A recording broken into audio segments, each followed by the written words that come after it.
Vivimos en una era de cambios profundos y constantes donde las revoluciones y contrarrevoluciones se entrelazan en una danza compleja que define el curso de nuestra historia. En este editorial exploraremos cómo comprender lo que está sucediendo en el mundo actual a través de distintas voces especializadas que explican los significados, la polarización, la tecnología y las tensiones políticas y sociales que están transformando nuestras sociedades. La revolución tecnológica es quizás la más evidente y universal. La digitalización y la inteligencia artificial están remodelando la economía global, el mercado laboral y la forma en que interactuamos. La tecnología ha democratizado la información, pero también ha creado nuevas formas de control y vigilancia. Es un arma de doble filo, capaz de empoderar a las personas y al mismo tiempo de limitar sus libertades. Las revoluciones políticas y sociales varían enormemente según el contexto regional y cultural, desde las protestas pro democracia en Hong Kong hasta los movimientos por la igualdad racial en Estados Unidos, pasando por las revueltas populares en países de América Latina. El mundo está en un constante estado de agitación. Estos movimientos buscan cambiar estructuras de poder profundamente arraigadas, enfrentándose a menudo a una resistencia férrea por parte de las élites establecidas. Pero donde hay revolución, también hay contrarrevolución. En muchos lugares hemos visto el surgimiento del autoritarismo y el nacionalismo como respuesta a los movimientos revolucionarios. Líderes que promueven políticas regresivas y centralizan el poder encuentran apoyo en poblaciones que sienten que la globalización y el cambio rápido han dejado de lado sus intereses y valores tradicionales. Para entender lo que sucede en el mundo actual, es esencial tener una visión global y no limitarse a una única narrativa. Las revoluciones y contrarrevoluciones son fenómenos interconectados que reflejan una lucha por el poder, la identidad y el futuro. Comprender estos movimientos requiere analizar tanto las causas profundas como las consecuencias inmediatas y estar dispuesto a escuchar y aprender de diversas perspectivas. La construcción del Tercer Templo, su relación con la actual Guerra Santa y la violencia en el mundo expresada en las guerras y conflictos abiertos, así como los atentados y los supuestos accidentes que vemos están ocurriendo a diario sin explicación. El mundo está en una encrucijada y la dirección que tomemos dependerá de nuestra capacidad para comprender y navegar estas fuerzas contrapuestas. La revolución y la contrarrevolución son dos caras de la misma moneda y solo a través del diálogo y el entendimiento mutuo podremos forjar un futuro más equitativo y sostenible.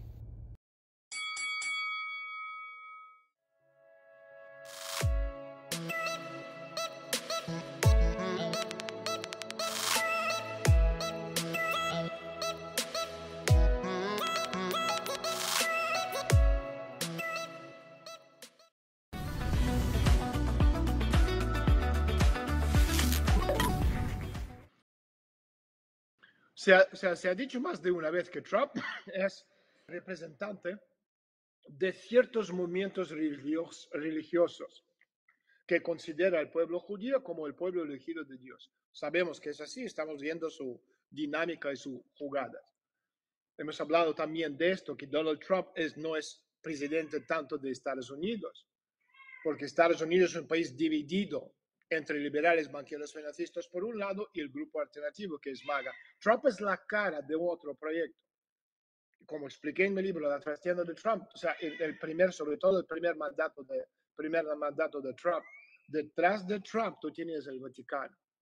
Hoy en día este movimiento, el llamado, vamos a llamarlo judeo-cristianismo, cree que tiene una misión determinada. Sus objetivos principales son la restauración del tercer templo, que ya está en marcha. Y la construcción del tercer templo es una condición esencial para los judíos, para la venida y la coronación de Mesías, el Mesías. Este objetivo, o sea, ya no lo oculta nadie, se declara abiertamente. Si aún o sea, la gente no ha fijado o oído hablar o no sabe nada sobre el tema, podéis averiguar escribiendo en Google Trump en la construcción del tercer templo. O sea, Google o cualquier otro motor de búsqueda. Trump en la construcción del tercer templo.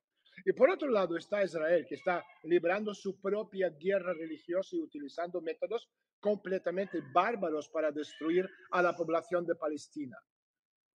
Y al mismo tiempo vemos que Zelensky también está librando una guerra contra nuestra Iglesia Ortodoxa rusa. Y aunque ahora se llama Iglesia Ortodoxa Ucraniana, todos sabemos, entendemos que esta es la parte ucraniana de la Iglesia Ortodoxa rusa. Entonces vemos que de hecho todas las figuras activas en el mundo, da igual si estamos hablando de Trump, de Netanyahu, de Zelensky, están, digamos, en un cierto estado de guerra religiosa. O sea, todos ellos están librando una guerra religiosa, todos ellos tienen un propósito sagrado, específico manifestado, ya sea la restauración del tercer templo, la construcción de Gran Israel o Gran Ucrania. Y solo Rusia sigue en un estado materialista. Y solo Rusia sigue respondiendo a estos desafíos a nivel de armas, a nivel de medios materiales de lucha, pero es imposible vencer lo espiritual con lo material. Llevo muchísimo tiempo hablando de eso. Tú no puedes ganar con cosas físicas, cosas conceptuales. O sea, es imposible lograr la victoria solo por medios materiales de lucha si esta guerra se libra tanto a nivel material como a nivel espiritual. Por lo tanto, Rusia tendrá que decir de una forma o la otra que esto es una guerra santa por la santa tierra rusa. Nosotros tenemos que presentar también nuestra tarjeta de presentación. ¿Por qué la santa tierra rusa? Porque ha sido regada con la sangre del pueblo ruso durante 1000 años. Llevamos 1000 años luchando por esta tierra. Y es nuestra tierra rusa. Y como dijo el gran duque Svetoslav Igorevich, sentado en Pereiaslavce, en el Danubio, donde quería trasladar la capital de Rusia, de Kiev, no deshonraremos la tierra rusa. Porque esta es la tierra rusa, tierra sagrada rusa. Y estamos en una guerra santa. Esta es una guerra santa. Con Trump, con Netanyahu, con todos esos personajes. Pero también nosotros también estamos en una guerra santa. Y hasta que no digamos esas palabras en voz alta, siempre vamos a ir perdiendo. Porque como he explicado muchas veces, no tenemos la visión conceptual. No tenemos la visión ideológica. No sabemos quiénes somos al final. No sabemos cuál es el objetivo de lo que estamos haciendo, no sabemos cómo se define la victoria. Esos son los símbolos de esta lucha sagrada. Y siempre perderemos porque la guerra sigue tanto en el cielo como en la tierra. Y si tú no dices para quién, para qué estás, ¿okay? Vas a perder. Y ha llegado el momento, tanto para Putin como para el resto de la sociedad, de declarar que está en marcha una guerra santa por la santa tierra rusa. Y solo en este caso nos van a entender, tanto en Estados Unidos, nos van a escuchar en el Vaticano y en otras partes. Porque lo que es arriba también es abajo. Bueno, yo creo que el primero es que el mundo está, es una lucha de opuestos. O sea, antes había dos superpotencias, la Unión Soviética con su proyecto socialista y Estados Unidos. Y se peleaban entre ellos y los chinos, como tercera potencia, lo observaban. Y la ley de cambio chino es un movimiento rotatorio. Y Europa vive en un movimiento progresivo que se llama progreso y va de principio al fin de una línea recta.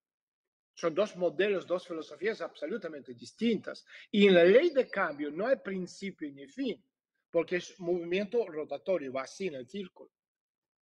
O sea, en una versión eslava, por ejemplo, eclesiástica del libro Eclesiastes, el espíritu va de norte al sur, de sur a oeste, de oeste a este, de este al centro. El espíritu regresa a su lugar original, igual que en I Ching. Igual que en I Ching. Club de Roma llamó esta transición antropológica, lo que estamos viviendo, ¿okay? Lo que Sagradas Escrituras llaman el nuevo cielo y la nueva tierra en los que habita la verdad. Y todo el mundo está buscando esta verdad. Cuando la Unión Soviética se rindió y los chinos se quedaron sentados, bueno, desde su lugar pasivo en esta ecuación de tres fuerzas, se les ocurrió el mundo, o mejor dicho, un mundo unipolar. Aunque esto solo puede, o sea, tú no puedes tener un mundo unipolar, porque siempre hay dos polos. O sea, el mundo unipolar es una quimera y simplemente no querían admitir que China se había convertido en el segundo polo, retomando el legado que había dejado la Unión Soviética. Entonces, el mundo unipolar no agradó a los conceptualistas. Y entonces surgió la idea del mundo multipolar. Y la quimera de un mundo multipolar, Antonio, es la razón de la soledad estratégica de Rusia. O sea, a nivel conceptual. O sea, no tenemos nada a ofrecer al mundo a nivel conceptual ideológico. Por eso estamos ahí buscando quiénes somos, a qué representamos, de dónde venimos. La pregunta es que no hay respuestas porque el gobierno no tiene respuestas, porque no saben quiénes son, no tiene la ideología, no tiene la visión conceptual, no entendemos cuál es el objetivo de todo lo que estamos haciendo. Entonces, o sea, la soledad estratégica de Rusia es eso, que se declara una especie de polo, digamos. Es una emboscada, digamos, planeada por un planificador cabalista detrás de la escena para meter Rusia en una jugada sin salida. Y la batalla del fin es lo que en las escrituras pone fin al viejo orden mundial. Por eso, hablando de lo que hablamos antes, hablamos del proyecto el que representa Donald Trump, Netanyahu, Zelensky. Esto es importante porque detrás de ellos hay la parte conceptual de estos proyectos globales. Entonces estamos en la víspera de un nuevo ciclo, del nuevo cielo y una nueva tierra. Dicho eso, tenemos The City de Londres, o sea, que son dueños de los asuntos monetarios de nacionalidad judía. Y por eso el proyecto de Londres se llama Nuevo Jerusalén. Y cada año los cabalistas envían un criptograma a The Economist, supuestamente medio de comunicación de los Rothschild, pero detrás de ellos están los cabalistas, conceptualistas. Y a través de criptogramas de The Economist revelan algunos de sus planes verdaderos. Ahora, en 1995 se tomó una, digamos, una decisión histórica. O sea, llegó el momento de revelar gradualmente algunos de estos conocimientos secretos. En 1995, el rabinato declaró que el Mesías ya había venido y abrieron la perspectiva de un sábado de 1000 años. Había venido quiere decir había nacido. ¿Okay? Estamos hablando del reino eterno de Israel, cuando la casa de Jacobo pastorearía a las naciones del mundo como buenos pastores. Y el año, o sea, si sumamos 1995 más 33 años, llegamos a 2028, que es el año de la manifestación de Mesías en el poder. Y por eso los acontecimientos se van con una velocidad no visto en la historia. Y los judíos cumplen el pacto de Todopoderoso según la Biblia, que comienza con las palabras. ¿Te acuerdas las palabras de la Biblia? En el principio creó Dios los cielos y la tierra. Y la tierra estaba desordenada y vacía, las tinieblas estaban sobre la faz del abismo, el Espíritu de Dios se movía sobre la faz de las aguas. Génesis, primer capítulo. En el Nuevo Testamento, en el principio era la palabra logos, del Hijo una palabra. Y para los cristianos ortodoxos, la Santísima Trinidad es Padre, Hijo y el Espíritu Santo. El poder del cielo es monoteísta, la voluntad del cielo es una Trinidad. Y la Trinidad es una onda, la amplitud, una fase. O sea, se puede entrar en esta voluntad trinaria del cielo a través de la resonancia mediante la oración. Y si alcanza ciertas vibraciones de la oración, significa que se superpondrán con esta frecuencia portadora de la voluntad del cielo y sucederá un milagro. El don principal del Espíritu Santo es el temor de Dios, y el temor de Dios fue quitado, y todo lo que quedó del poder del cielo fue el permiso. Te recuerdo otra cosa, hablando de ortodoxia pricisma, o sea, del apóstol Andrés, el primer llamado, quien fue el primero en venir a Cristo. O sea, declaramos que estamos construyendo una gran potencia conservadora. Hablando de Rusia, conservador es retenedor. Los que se contienen pierden. La imagen de la victoria. ¿Cómo es la imagen del futuro? ¿Hay algún proyecto? Nada de esto existe. El profeta Daniel tiene un sujeto, el inteligente del pueblo. O sea, te recuerdo las escrituras, Daniel capítulo 12. Los entendidos resplandecerán como el resplandor del firmamento, y los que enseñan la justicia a la multitud, como las estrellas a perpetua eternidad.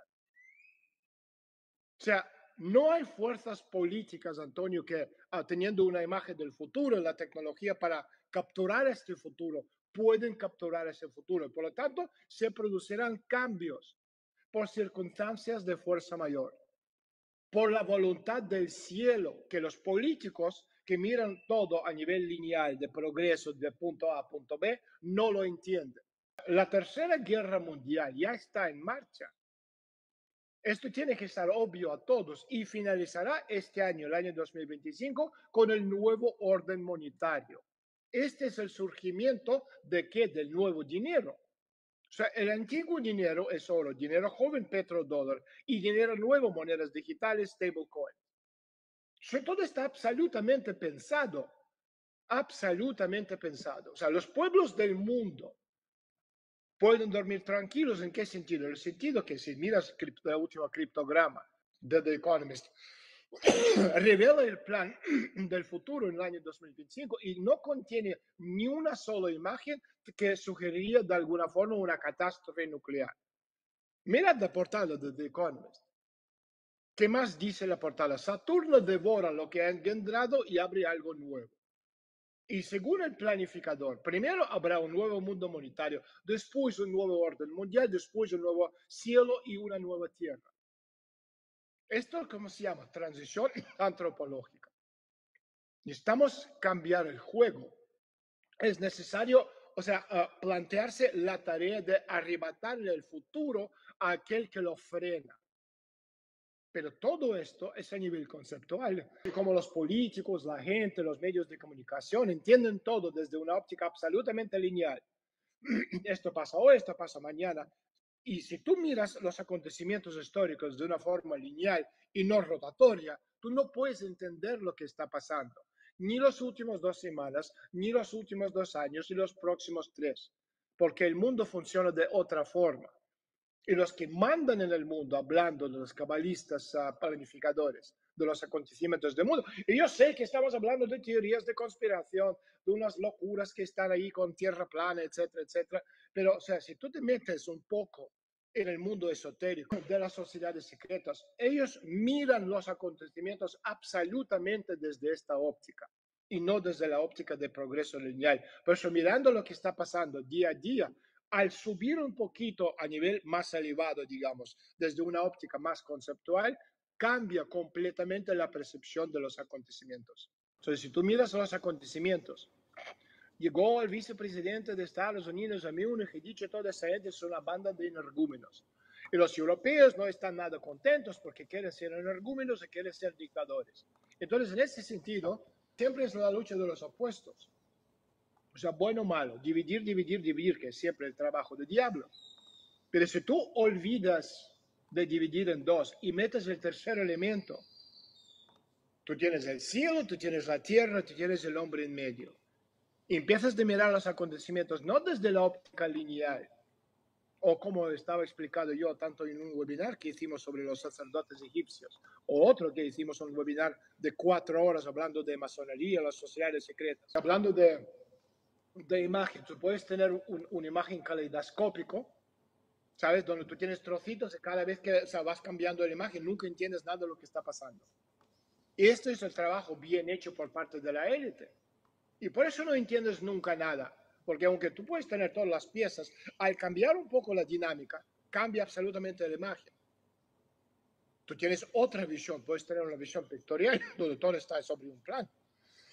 Entonces, incluso si un trocito no está ahí, tú puedes llenar el hueco. Imagínate, tú estás mirando un dibujo. Tú tienes la casita, la vaca, tú tienes ¿cómo se llama? El arbolcito, el cielo, el sol, etc. Un niño jugando ahí en el jardín.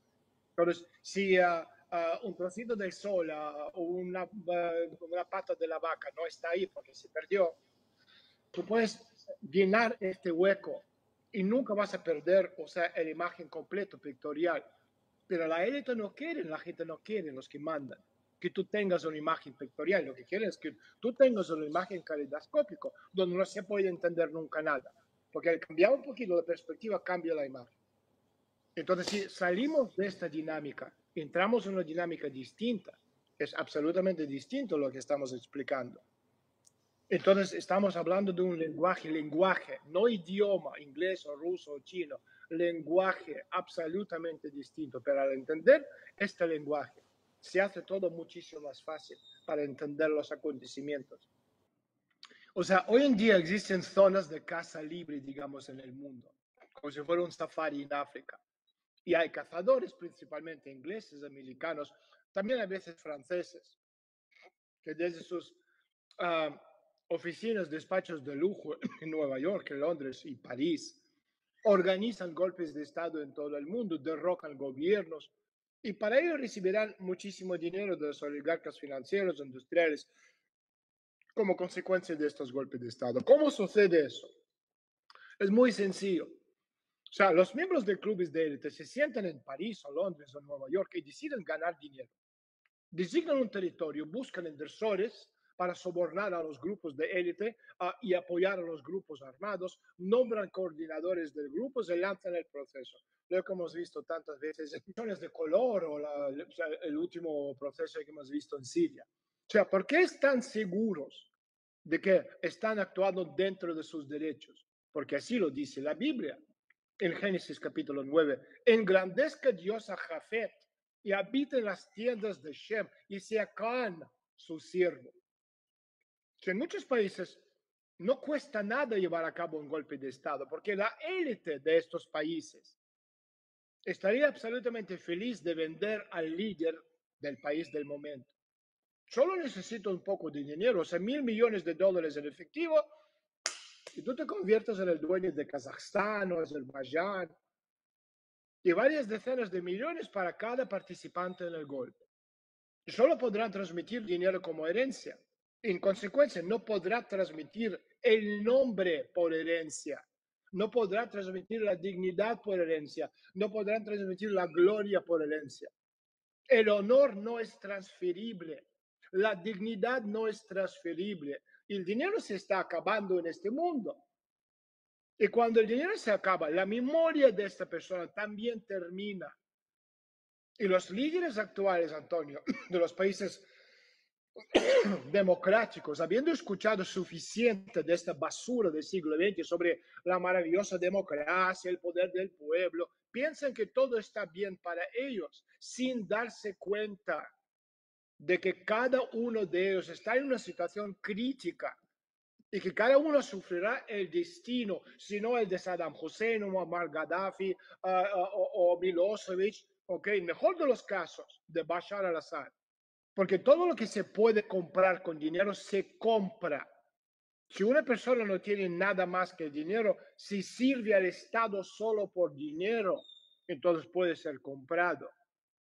Y vuestro Estado, da igual qué Estado, en qué país estáis, está bajo amenaza. Y vuestro pueblo está bajo amenaza.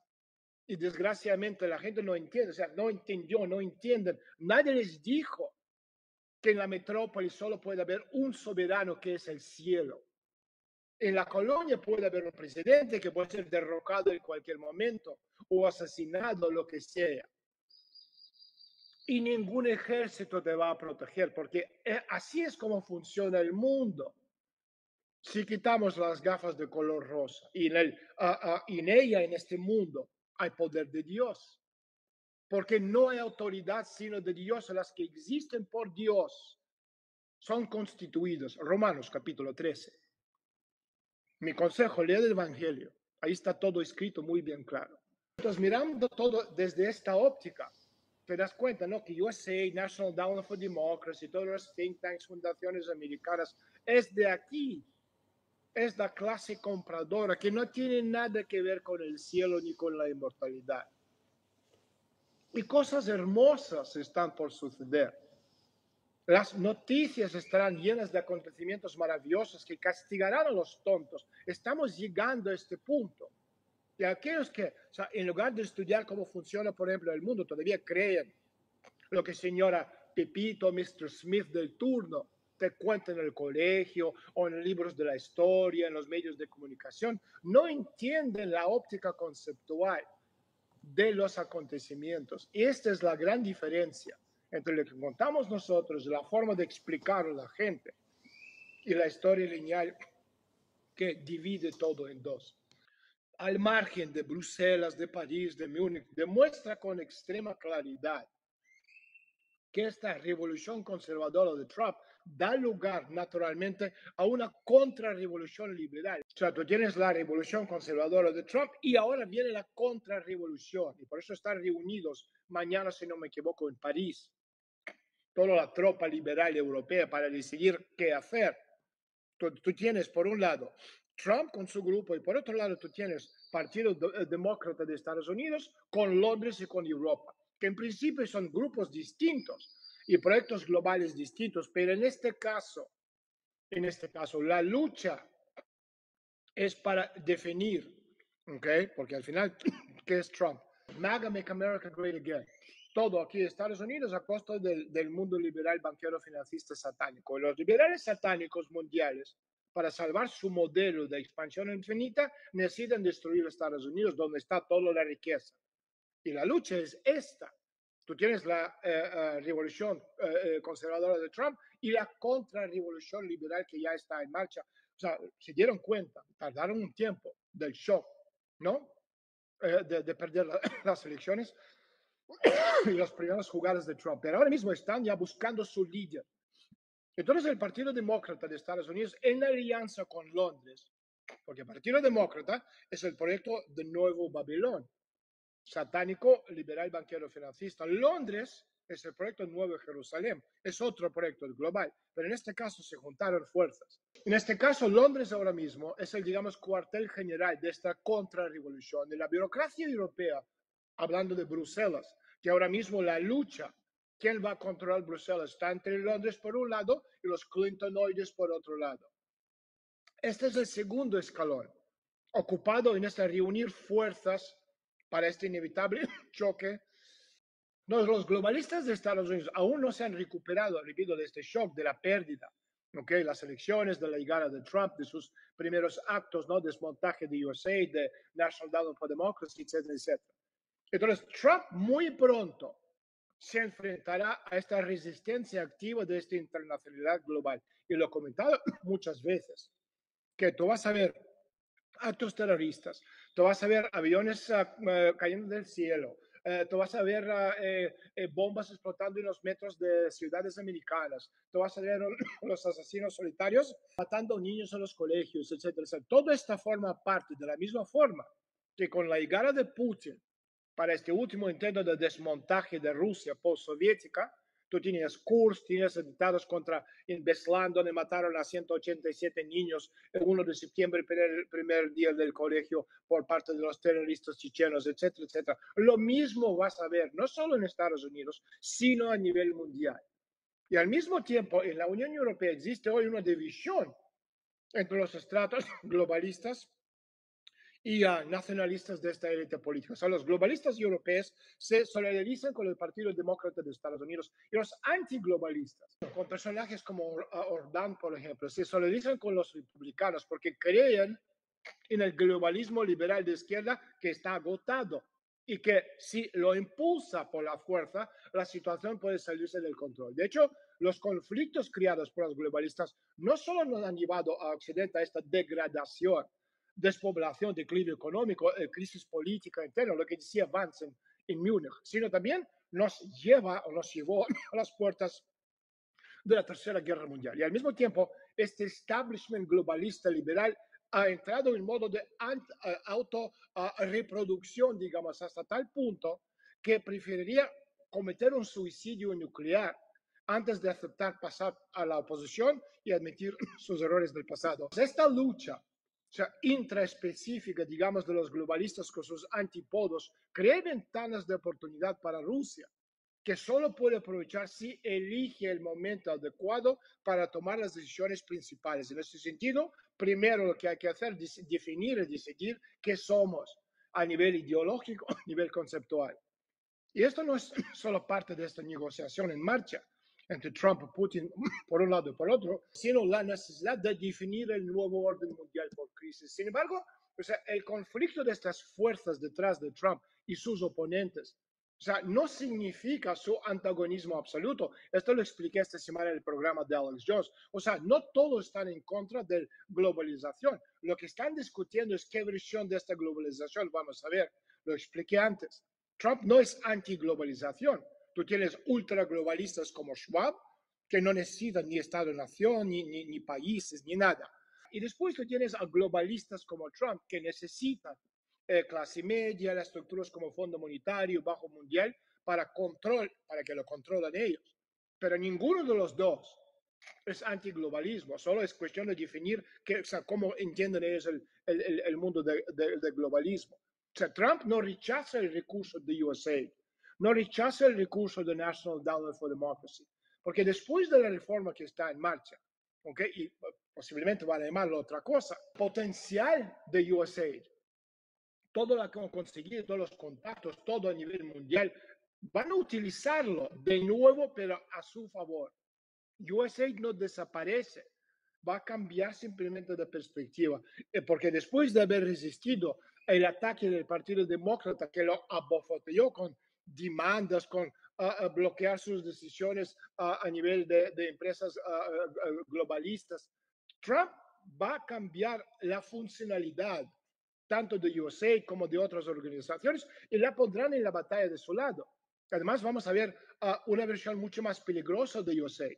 O sea, ¿por qué? Porque estamos hablando de una versión digital basada en inteligencia artificial que habrá eliminado a los ladrones y toda esta banda de aprovechadores para utilizar conexiones de agentes de manera muchísimo más efectiva. Porque después de todo, repito, USAID es una operación de inteligencia de Estados Unidos. En ese sentido, de una forma u otra, o sea, esta ola conservadora de Trump absolutamente es capaz de interceptar la agenda de los globalistas con la ayuda de los agentes de inteligencia reformados. Absolutamente falso. Supuestamente se eliminó la herramienta, ¿okay? Porque el objetivo ha cambiado, pero el modus operandi simplemente ha cambiado de sitio y es otro, muchísimo más peligroso, en manos de gente mucho más capacitada. O sea, repito, no es el objetivo lo que ha cambiado, sino los medios para alcanzarlo. Y este estadounidense centrismo sigue siendo el super objetivo de Estados Unidos y simplemente está cambiando de método de expansión, modus operandi, pasando a los populistas de derecha. Y en ese sentido, un alto de fuego en Ucrania no traerá una paz estable, porque ninguna de las partes ha resuelto por completo sus problemas. Y esto es justo lo que están discutiendo Trump y Putin. No están discutiendo tanto qué parte de Ucrania se quedará con Rusia, qué parte se quedará con Estados Unidos y otros jugadores no interesados, ¿okay? Sino están intentando de resolver los problemas muchísimo más grandes, problemas conceptuales. Y solo después ya pasará al siguiente nivel, hablar de cosas prácticas de Ucrania. Okay. Es con la rotura del globalismo, la siguiente fase es la fase de regionalización de las economías mundiales. De hecho, con COVID hemos visto eso. O sea, con COVID globalismo pasó la historia. Okay. O sea, empezaron a cerrar los mercados. Y en ese sentido, la regionalización de las economías, pues para que una región pueda funcionar como economía necesita un mínimo número de personas, que va entre 300 y 500 millones. Entonces, en ese sentido, tú tenías tus bloques, Canadá, Estados Unidos y México. Sería un bloque, obvio, de América del Norte. Otro bloque sería América Central, las islas caribeñas, el mundo de América del Sur. Este sería otro bloque. Tenías Europa con el eje París-Berlín, tenías China por separado, India por separado, porque son grandes economías. Rusia dividida por la mitad por los horrales. Todo esto lo expliqué en mi libro Trastienda de Trump y en el último libro Destino de la Humanidad o Metapolítica, como se llama en América Latina. No quiero volver a explicarlo otra vez. De hecho, los intentos de regionalizar las economías, hemos tenido dos, Brexit y BRICS. Okay, los primeros dos intentos de regionalizar la economía. Entonces, México no puede pertenecer a América del Sur porque es parte de América del Norte. Okay, el problema que tiene Claudia es que han elegido el equipo, y no es una crítica, es simplemente un comentario, pues han elegido un equipo pensando en la presidencia de Kamala Harris. Y ganó Trump. Y como ganó Trump, no tiene un interlocutor válido para sentarse a hablar con Trump de todo a todo. Eso es el problema que tiene México, principalmente. He visto un comentario ahí que quería comentar, el tema de Dugin. A ver. Daniel, ¿qué opinas de Alexander Dugin sobre el fin de Canadá? Alexander Dugin es el filósofo número uno para mí del mundo en la actualidad.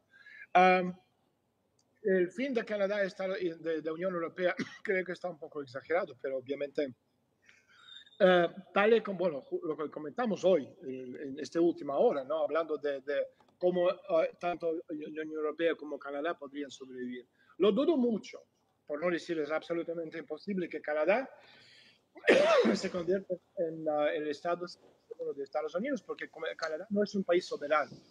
O sea, el primer ministro de Canadá no es el que manda en el país. El país manda gobernador general. El gobernador general de Canadá, ¿okay?, es una persona directamente puesto ahí por la corona británica. Entonces, si Estados Unidos quiere hacerse con Canadá, tendrán que entrar en lucha con Londres, que sería una zona más, ¿okay?, de lucha. Ya están en lucha en Oriente Medio, están en lucha en Londres y Estados Unidos. No son amigos, son enemigos. Estados Unidos de Trump, Estados Unidos de MAGA, son enemigos de Londres. Y por eso estamos viendo lo que estamos viendo en África, en Oriente Medio, en América del Sur, etcétera, etcétera, en Ucrania. La lucha, dos proyectos civilizatorios.